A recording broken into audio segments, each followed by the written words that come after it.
E aí, tudo bem com você? Tá na boa? Tranquilão aí? Tudo dando certinho? Tudo de acordo com o planejado?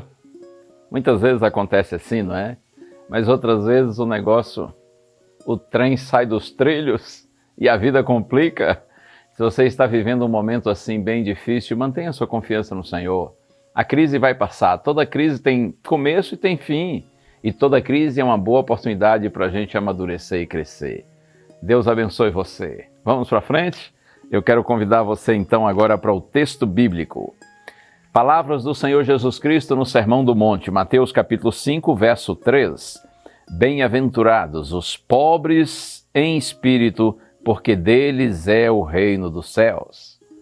Numa outra versão diz assim: bem-aventurados os humildes de espírito, porque deles é o reino dos céus. Você sabe que essa expressão pobreza de espírito geralmente é negativa, não é? A gente diz assim para alguém: aquele ali é um pobre de espírito. Quer dizer, uma pessoa sem iniciativa, sem boas ideias, uma pessoa improdutiva. Mas o contexto aqui é outro. Jesus está falando de uma outra pobreza e que é positiva nesse caso. Normalmente, pobreza para nós é falta de comida, de teto, de dinheiro, de um bom trabalho, de um diploma, de um título. Mas não é disso, não é disso que Jesus está falando aqui. A linguagem aqui é espiritual. E por isso fica um pouco difícil às vezes da gente entender. O que nos faz pobres de espírito é quando nós reconhecemos a nossa condição pecaminosa, a nossa pequenez espiritual. Você compreende a nossa necessidade de Deus. Pobres de espírito são aqueles que admitem sua insuficiência, sua carência, sua dependência de Deus e por isso buscam o Senhor. Essa pobreza espiritual mencionada por Jesus não depende da nossa classe social, de ter dinheiro ou de não ter, de ser pobre ou rico.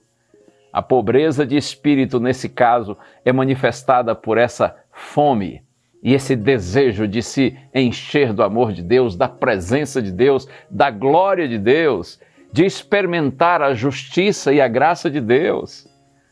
O reino dos céus é o destino e a esperança daqueles que compreendem a sua condição de pobreza espiritual. Não há nada nesse mundo que pode saciar a necessidade dessas pessoas de viver a vida com Deus. Seu reino é a esperança daqueles que amam o Senhor. O reino de Deus é a razão da vida desses filhos de Deus. Esse reino que Jesus fala é o reino do seu amor, da sua graça, da sua justiça. Aqueles que sabem que não podem salvar a si mesmos e eles também reconhecem que não podem praticar atos de justiça, então eles buscam sinceramente a Deus. São esses os pobres de espírito, que Jesus chama de bem-aventurados ou felizes. Oh, que Deus nos abençoe, que nós tenhamos um coração sensível e humilde à palavra, diante da palavra do Senhor. Que nesse sentido, sim, sejamos todos pobres de espírito. Reconheçamos nossa pobreza espiritual e busquemos ao Senhor com sinceridade. Vamos orar? Pai querido, Tu sabes quantas vezes, Senhor, nós nos achamos ricos de espírito e por isso somos arrogantes, orgulhosos e até nos sentimos superiores aos outros. Ficamos cheios de nós mesmos e vazios do Teu Espírito. Por isso, Pai, nessa hora nós Te pedimos, ajuda-nos a reconhecermos nossa pobreza espiritual, nossa carência, Senhor, nossa insuficiência e que Teu Espírito venha nos enriquecer com a Sua bendita presença. Oramos em Jesus. Amém.